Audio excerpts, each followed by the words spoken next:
இந்த 10 வருஷத்துல பிரதமர் மோடியுடைய தலைமையிலான ஆட்சியில வெளிநாட்டிலேருந்து இறக்குமதி செய்யறதுக்கு 56 ரூபா கொடுத்து வாங்கின ஒரு பொருளை இன்னைக்கு எவ்வளவு வந்திருக்கு? 96 ரூபா, 97 ரூபா. இந்தியா பெரிய அளவுல சாதித்திருக்கு அப்படின்னு சொல்றவங்க இந்த விஷயத்திற்கு 180 ரூபா ஃப்ரைட் ரைஸ், 230 ரூபா ஆட்டுக்கறி விலை 1000 ரூபா, கோழி கொண்டு வந்தா நாமக்கல்ல இருந்து ஏறி போகுது, முட்டை ஏறி போச்சு, ஜவுளி ஏறிச்சு. ஆனா எனக்கு 10,000 ரூபாய் ஏறலையே. இது ஒரு அரசுடைய வளர்ச்சியா? டாலருடைய மதிப்பு இன்னும் கீழே விழாம அகதபாலத்துக்கு போகாம டிக்ளைன் ஆகாம இருப்பதற்கு நாம இதுவரைக்கும் இழுத்து பிடிச்சி வச்சிருக்கிறதா அந்த 97 ரூபா. இப்ப இந்திய அரசு இந்திய மக்களுக்கு செய்த துரோகம் என்ன? உக்ரைன் போர் நடந்த பிறகு ரஷ்யாவில இருந்து நம்ம $60 அதுல இந்தியா சம்பாதிச்ச பணம் எவ்வளவு தெரியுமா? மெரிபா பன்னீர் சோடா, ஐ ட்ரஸ்ட் மெரிபா. FDIல இன்னைக்கு ஷேர் மார்க்கெட்ல இந்தியால இருந்து பணத்தை ஃபுல்லா ரிவோக்டு ஆங்கிலத்துல வாபஸ் பெறுகிறார்கள், இல்லது அந்த பணத்தை ஃபுல்லா வெளியே எடுத்து போகிறார்கள். யாரு? அந்நிய முதலீட்டாளர்கள். ஏன் வெளியே எடுக்கிறாங்க? மோடி தான் செழிப்பாக்கி வச்சிருக்கிற எப்படி அப்படின்னு கேட்டா உள்ள போய் பார்த்தா வெற்றி தோல்வி வைத்து ஒண்ணு நம்ம சொல்ல முடியாது. அரசியல் வெற்றி வரும் தோல்வி வரும், அதை வைத்து நம்ம சொல்ல முடியாது. மினுமினுக்கக்கூடிய சாலைகள் கடன் வாங்கி போட்டு 13ல 55 லட்சம் கோடி கடன். இப்ப எவ்வளவு கோடி கடன் கேட்கறீங்களா? 10 வருஷத்துல 225 லட்சம் கோடி. இந்த நாடு சந்தோஷப்பட முடியாத இல்லை. சார் வணக்கம். சார் வணக்கம். டிரான்ஸ்போர்ட்டேஷன் உள்ளிட்ட எல்லா அறிவியல் சார்ந்த எல்லாத்துக்குமே மக்களுடைய பயன்பாடு எல்லாத்துக்குமே அடிப்படையே பெட்ரோல் டீசல் தான். அதோடைய விலைகள் இன்றைக்கு கிட்ட இந்த ஒரு வாரத்தில் மட்டுமே, இந்த 10 நாட்களில் மட்டுமே கிட்ட 8% அளவில் விலை ஏறி இருக்கு. 3 முறை விலையேற்றம் நடந்திருக்கு. கிட்ட 108 ரூபா கிட்ட இப்போ வந்துருச்சு. இன்னைக்கு 108 ரூபா வந்துருச்சு. இப்போ இந்த பெட்ரோல் டீசல் விலையோட ஏற்றம் எதை காட்டுது? இது எதை நோக்கி போகுது சார்? இப்போ இந்த நம்ம ஏற்கனவே ரிஃப்ளெக்ட்ல வந்தது இன்டர்நேஷ்னல் கிரைஸ் பற்றி பேசியிருக்கோம். இன்று கூட காலையில் பேசின இந்த ஆக்சியூஸ்டைய நியூஸில் இந்த போரினால் ஏற்படுகிற விளைவுகள், the kind of the consequences, what will happen, என்ன நடக்கும் மத்திய தரைக்கடல்ல அப்படிங்கிறத பேசுறது எவ்வளவு முக்கியமோ அதே மாதிரி இந்தியா ஒரு என்கின்ற நாட்டில் இருக்கக்கூடிய ஒரு சாமானியன், நான் ஒரு சாமானிய மனிதன். இப்போ நான் மக்களினுடைய பிரச்சனைகளையும் இந்தியாவில் ஏற்படக்கூடிய பெரும் பாரதூரமான விளைவுகளையும் நான் மக்களுக்கு கொடுக்க வேண்டும். இதுல பாஜக, காங்கிரஸ், திமுக, அதிமுக எதுவுமே கிடையாது. ஒன்லி ஒரு இந்தியாவுடைய நிலைமை என்ன, இதுதான் முக்கியம். பலருக்கு இதில் they would have a kind of the different perception, different angle. I don't take a response. நம்ம அதுக்கு பதில் எடுக்க முடியாது, பொறுப்பு ஆக முடியாது. ரைட்.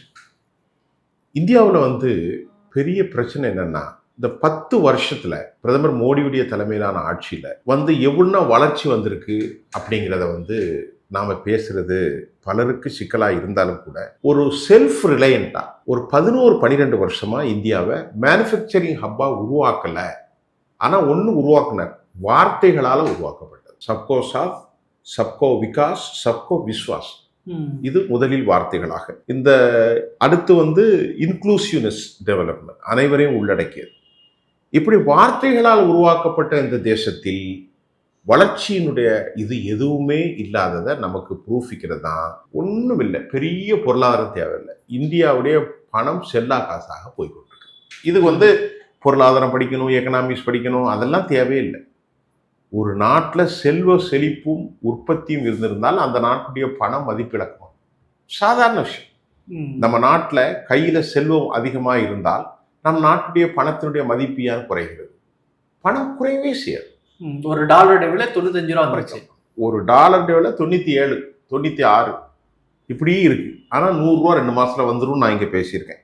ஆமா, இது இந்தியாவுக்கு ஆபத்தான செய்தி. இந்தியாவில் வளர்ச்சின்னு சொல்றவங்கள்ட்ட, இந்தியா பெரிய அளவுல சாதித்திருக்கு அப்படின்னு சொல்றவங்கள்ட்ட இந்த விஷயத்திற்கு பதில் இருக்கா? Have you got any evidence? ஐயா, 10 வருஷத்துக்கு முன்னாடி 56 ரூபா கொடுத்த ஒரு பொருளை வெளிநாட்டிலேருந்து இறக்குமதி செய்யறதுக்கு 56 ரூபா கொடுத்து வாங்கின ஒரு பொருளை 2021 கூட 74 ரூபா என்னமோ தான் இருந்தது ஒரு டாலர். இன்னைக்கு எவ்வளவு வந்திருக்கு? 96 ரூபா, 97 ரூபா வந்துருச்சு. இனி 100 ரூபா வந்துடும். இனி என்ன செய்யணும்னா, அமெரிக்காவில் ஒரு டாலரை நம்ம வாங்கினா 100 ரூபா கொடுக்கும்.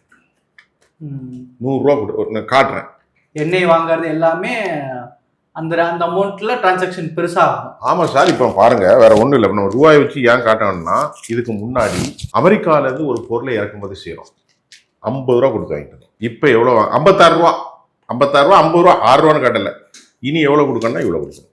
இப்போ நீங்கள் புரிஞ்சுக்கிடுங்க ஒரு நாட்டினுடைய வளர்ச்சி. இதுக்கு பெருசாக பொருளாதாரம், ஃபண்டமெண்டலிசம், ஜிடிபி, ஏசிபிலாம் தேவையில்லை. 50 ரூபா கொடுத்து வாங்கின பொருளை இனி 100 ரூபா கொடுத்து வாங்கணும். அப்போ இந்த நாட்டுடைய விஷயம் என்ன? Point number 1. பாயிண்ட் நம்பர் 2, இந்தியாவினுடைய அந்நிய செலவாணி கையிருப்பு, ஃபாரெக்ஸ் ரிசர்வ் கேஷ், அது வந்து $500 கீழே வரப்போகிற ஒரு ஆபத்தான சூழல்ல இருக்கு. ஃபாரெக்ஸ் ரிசர்வ் கேஸ் 600 சில்லற டாலர், 680 பில்லியன் டாலர். சீனாவுடைய கையிருப்பு 2800. சீனாவை நமக்கிட்டே நினைச்சே இப்போ 1 மடங்கு 2 மடங்கு 3 மடங்குல எங்கேயோ போயிட்டாங்க. நல்லா கவனித்துக்கொள்ளும். இப்போ இந்த ஃபாரெக்ஸ் ரிசர்வ் கேஸ் வந்து நமக்கு கீழே வர வர வர வர வந்து டாலருடைய மதிப்பு ஏறிக்கிட்டே போகும்.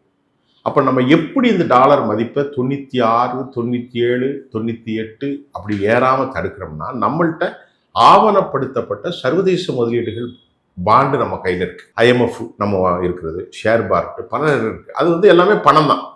நம்ம இன்வெஸ்ட்மெண்ட் பண்ணல, நம்முடைய தொழில் அடகு வைக்கிற மாதிரி இதை காட்டுறோம். காட்டி இதை சமன் செய்யறதுக்கு தான் டாலருடைய மதிப்பு இன்னும் கீழே விழாம, அகதபாலத்துக்கு போகாம, டிக்ளைன் ஆகாம இருப்பதற்கு நாம இதுவரைக்கும் இழுத்து பிடிச்சி வச்சிருக்கிறது தான் இந்த 97 ரூபா. இதெல்லாம் நம்ம கொடுக்கலன்னா நாம 100 ரூபா, 110 ரூபா, 120 ரூபா போயிடும். சரி, இது ஒண்ணு. இதுக்கு மெயின் காரணம் இம்போர்ட் அதிகமாகி எக்ஸ்போர்ட் கம்மியா இருக்கிறது ஒரு காரணமா? முக்கியமான காரணமே அதுதான். காரணமான்னு இல்லை. இந்தியாவில் 88% ஆயில் வந்து இறக்குமதி பண்றாங்க. என்ன ஆயில்? Crude oil. இது பில்லு எவ்வளோன்னா அதிக பில்லே தான், 12 லட்சம் கோடிக்கு மேல, 13 லட்சம் கோடிக்கு இடைப்பட்ட கோடி. இதுல 88% ஆசாமில் இருக்கக்கூடிய படுகைகள்ல நமக்கு கிடைக்கிறது கொஞ்சம். மீதி அதிகபட்சமாக நாம சவுதி அரேபியாவிலேருந்து வாங்குறோம் 20%, 18%, ஈராக்லேருந்து 26%, ஏற்கனவே ஈரான்லேருந்து 11%, ரஷ்யாவிலேருந்து 34%. நல்லா புரிந்து கொள்ளுங்கள். இப்ப இந்திய அரசு இந்திய மக்களுக்கு செய்த துரோகம் என்ன? ரஷ்யாவிலிருந்து நாம $60 கீழே வாங்கிட்டு இருந்தோமா இல்லையா? இப்போ உக்ரைன் போர் நடந்த பிறகு ரஷ்யாவிலிருந்து நம்ம $60, அதுல இந்தியா சம்பாதிச்ச பணம் எவ்வளவு தெரியுமா? 80 லட்சம் கோடி. ஆனா யாருக்காவது விலை குறைஞ்சுதா? கொஞ்சம் பேசணும். இந்த பொருளாதார நிபுணர்கள், வல்லுநர்கள்ட்டெல்லாம் நான் கேட்கிறேன், யாருக்காவது பணம் குறைஞ்சதா? நான் வந்து ஒன்றும் குறையிலையே.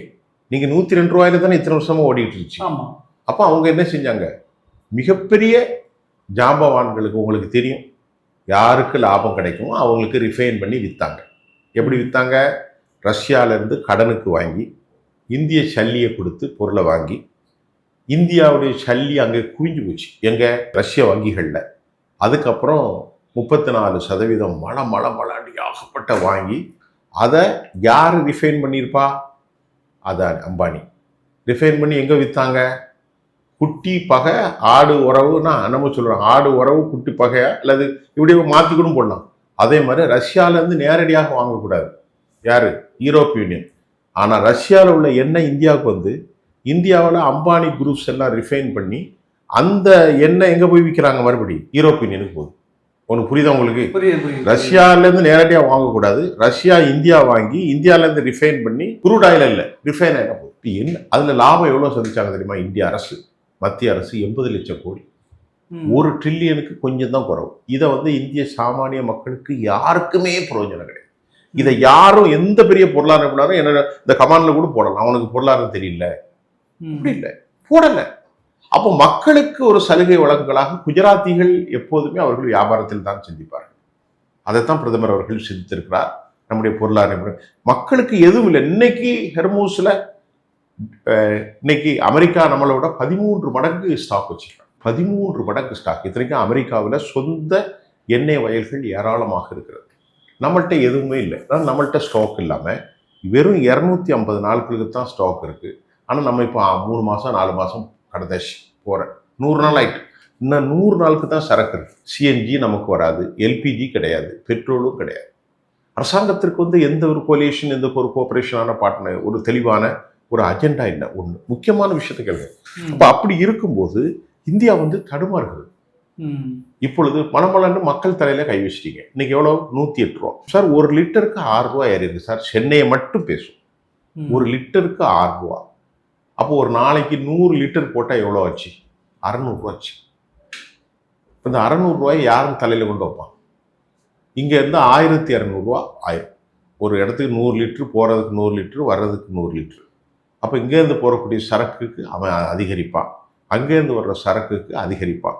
அப்ப மக்கள் இந்தியாவில் ஒரு சாதாரண குடிசை, எனக்கு 10,000 ரூபா சம்பளம், நான் ஒரு ஆஃபீஸில் வேலை பார்க்குறேன், ஒரு பேச்சுக்கு சொல்கிறேன், நான் அந்த 10,000 ரூபா சம்பளத்தை வச்சு 5,000 ரூபாய்க்கு என் குடும்பத்தை ஒரு சின்ன வீடு எடுத்து என்னுடைய மனைவி பிள்ளையோடு இருக்கேன்.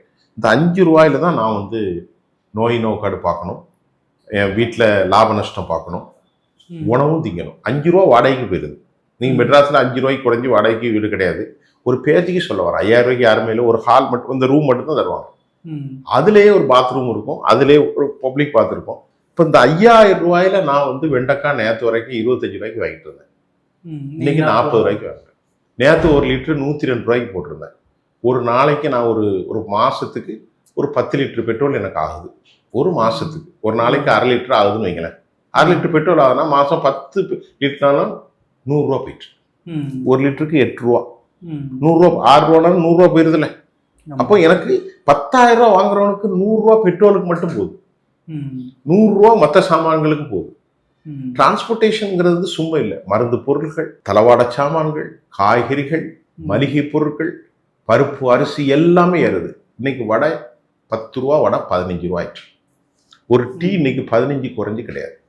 ஒரு ஃப்ரைட் ரைஸ் 130, 140. நான்லாம் சும்மா பத்திரிக்கைனா சும்மா மேலே மனுச்சு இல்லை, எளிய மக்களோடு பழகக்கூடியவன். இன்னைக்கு ஒரு நடுத்தரமான ரெஸ்டாரண்ட் போய் கேட்டேன், 180 ரூபா ஃப்ரைட் ரைஸ், 230 ரூபா. கொஞ்சம் அதுக்கு மேலே கொஞ்சம் கியூஷின், மல்டி கியூஷன்லாம் போடுறாங்க, அதுலலாம் 250 ரூபாய்க்கு ஃப்ரைட் ரைஸ் கிடையாது. ஆட்டுக்கறி விலை 1000 ரூபா. கோழி கொண்டு வந்தால் நாமக்கல்லேருந்து ஏறி போகுது, முட்டை ஏறி போச்சு, ஜவுளி ஏறிச்சு. ஆனால் எனக்கு 10,000 ரூபாய் ஏறலையே. இது ஒரு அரசினுடைய வளர்ச்சியா? வேற பெருசா ஒன்றும் பேசுது. இது ஒரு அரசாங்கம். நாம பெருசா ஜிடிபி ஜாடிபிலாம் சொல்லலை, மக்களுக்கு புரியுற மாதிரி எளிய பாஷையில கேட்குறேன். எனக்கு சம்பளம் கொடுக்க மாட்டேங்க முதலாளி, 10,000 ரூபா தான். நான் 10 வருஷமா வேலை பார்க்குறேன். 7,500 ரூபாய்க்கு வேலைக்கு போனேன். 10 வருஷத்துல எனக்கு 2,000 ரூபாய் ஏறி இருக்கு. 10 வருஷத்துல இன்னைக்கு 70 ரூபாய்க்கு ஒரு பிராண்டட் அரிசிக்கு மேல நல்ல அரிசி இல்லை, 56 ரூபாய்க்கு மேல அரிசி இல்லை. எண்ணெய் விலை 10 வருஷத்துக்கு முன்னாடி 66 ரூபா இருந்த பருப்பு இன்னைக்கு 180 போய் இப்பதான் 130 ஆயிருக்கு. முதல் தரமான ஆயில் 79 ரூபா 10 வருஷத்துக்கு முன்னாடி, இன்னைக்கு 160, 140.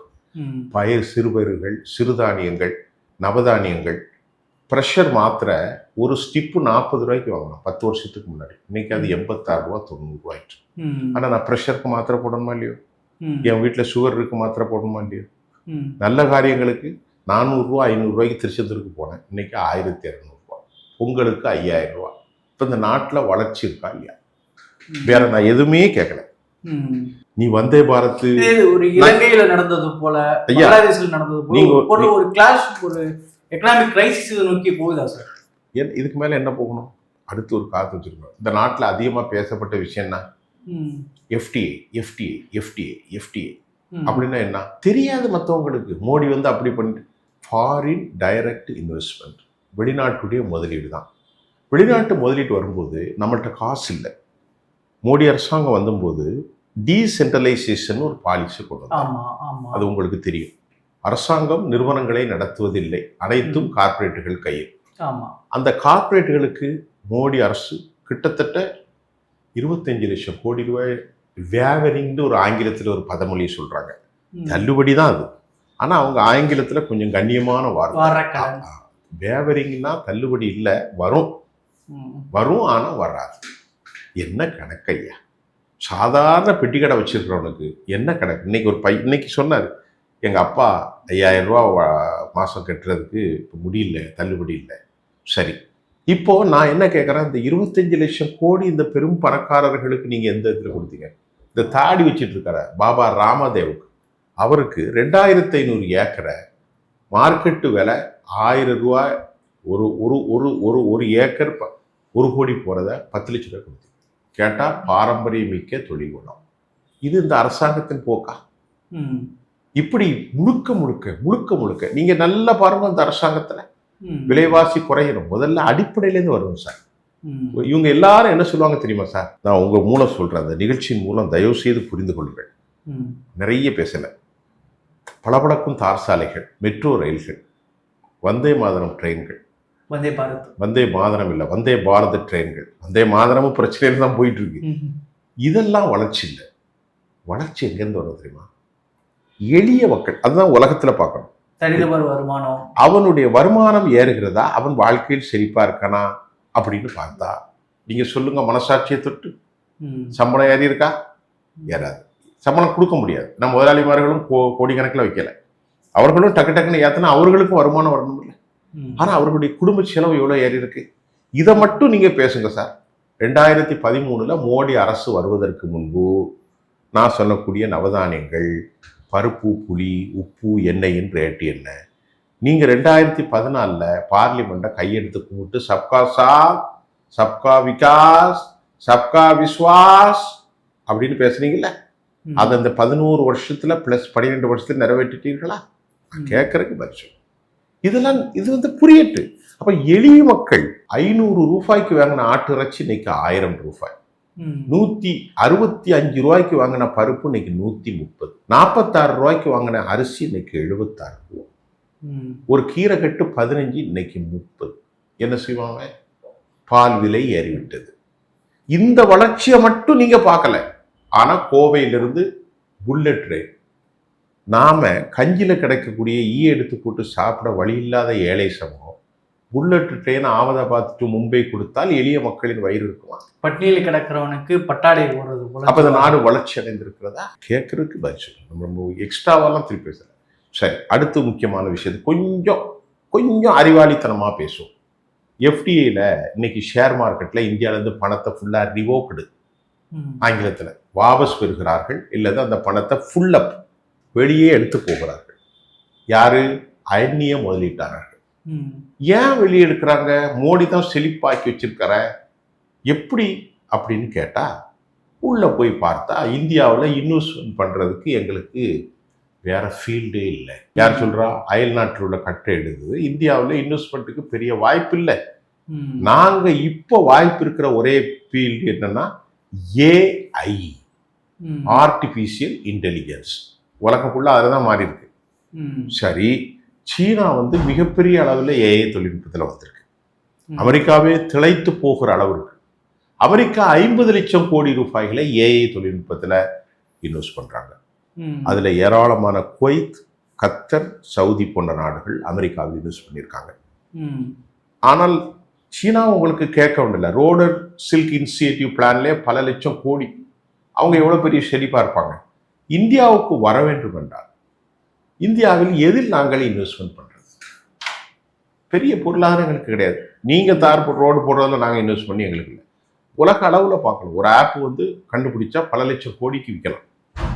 அதில் இன்வெஸ்ட்மெண்ட் பண்றதுக்கு இந்தியாவில் எங்களுக்கு வழியும் இல்லை, வகையும் இல்லை. இப்போதான் இந்தியா 500 கோடி ரூபாய்களை கடந்த வருஷம் ஒதுக்கியிருந்தாங்க. அந்த பட்ஜெட்ல நானே ஒரு செய்தியாளனாக பேசுறேன். எவ்வளவு ஒதுக்கியிருக்காங்க? India had been provided 500 crores for AI தொழில்நுட்பம். அமெரிக்கா 50 லட்சம் கோடி. எத்தனை மடங்கு கூட. அப்ப வெளிநாட்டுக்காரன் எதுல வந்து இன்வெஸ்ட்மெண்ட் பண்ணுவான்? இவன் சொல்றான், நீங்க இந்தியாவில் இருக்கக்கூடிய அது பேர் என்னது, எல்ஐசியில் இன்வெஸ்ட்மெண்ட் பண்ணுங்க, விவசாய பொருள், அதெல்லாம் அவனுக்கு லாபம் கிடைக்காது. ஏஐ தொழில்நுட்பத்தில் பெரும் அளவிற்கான மூலதீர்கள் இந்தியாவில் இருந்தால் பெரிய அதில் தொழில் பண்ணுவதற்கு இந்தியாவில் வசதி இல்லை. இந்தியாவிலே பெரும் முதலீட்டாளர்கள் வந்ததற்கு லாபம் கிடைக்காத நேரத்தில் அவர்கள் தங்கள் இன்வெஸ்ட்மெண்ட்டை கொஞ்சம் கொஞ்சமாக இழுப்பதும் இந்தியாவுக்கு சிக்கல். இப்போ ஷேர் ஏன் கீழே போயிட்டே இருக்கு? ஷேர் எப்படி ஏறும்? ஷேர் முதலீடு வர வரத்தான் ஏறும். அப்போ அந்த முதலீடுகள் வெளியே சிங்கப்பூர்லேருந்து நமக்கு நிறைய முதலீடு வரும், மொரீஷியஸ்லேருந்து நிறைய வரும், யூரோப்பியன்லாம் வந்து எல்லாமே வெளியே போயிட்டு. அப்போ அதிலும் இந்த அரசு தோல்வி கண்டு விட்டது. விளையேற்றத்திலும் தோல்வி கண்டு விட்டது. சாமானியுடைய வாழ்க்கை முறையிலும் தோல்வி கண்டு விட்டது. ஹெட்ரேட் பாலிடிக்ஸ் மட்டும்தான் இருக்கு. நேற்று இஸ்லாமியர்கள் நடுத்தூர்ல தொழுவக்கூடாது, அங்க போய் கல்கத்தா, இதையும் பார்க்கறான். எப்ப பார்த்தாலும் ஹேட் பாலிடிக்ஸ் இந்தியாவில் நமக்கு நீண்ட காலமா இது விளங்காது. இதுதான் முக்கியம். அதனால பிரதமர் என்ன சொன்னார், நிறைவு கருத்துக்கு வந்துடும். ம். நான் சொன்னது இப்போ வந்து எப்பவும் பேசாத அழகா எளிய மக்களுக்கு புரிகிற ஒரு கருத்து. பிரதமர் என்ன சொன்னார்னா, நீங்க ஒர்க் ஃப்ரம் ஹோம் ம். ஒன்று, ரெண்டாவது தங்கத்தை அதிகமாக வாங்காதீங்க, மூணாவது வெளிநாட்டுக்கு தேவையில்லாம பயணிக்காதீர்கள், ம்.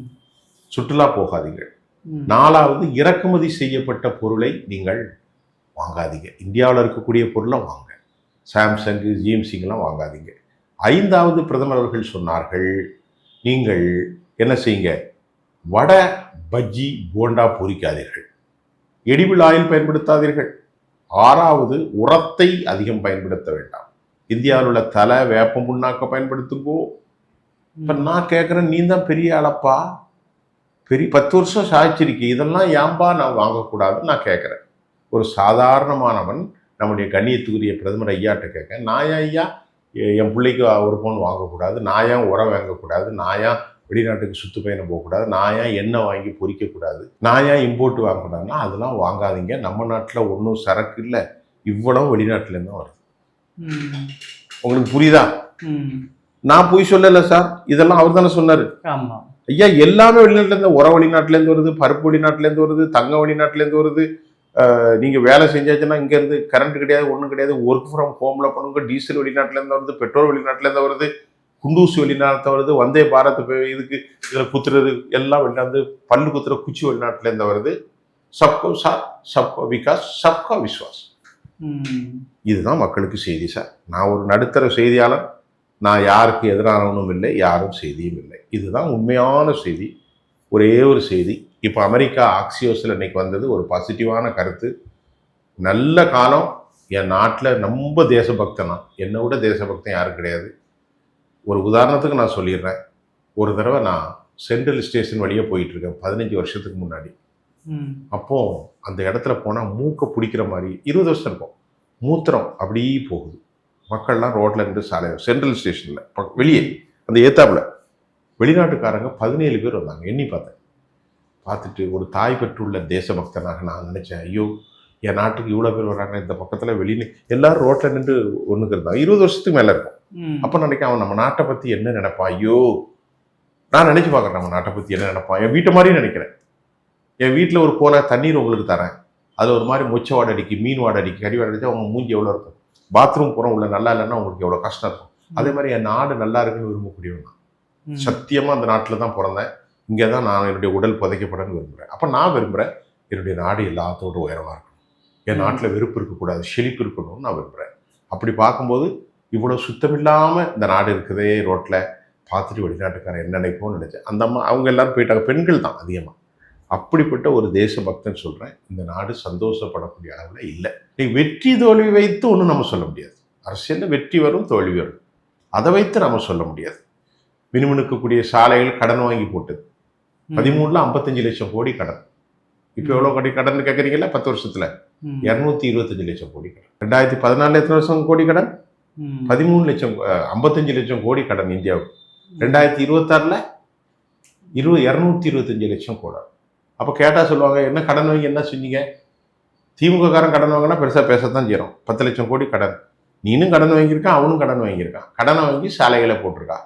வேற ஒன்றும் பெருசாக இல்லை.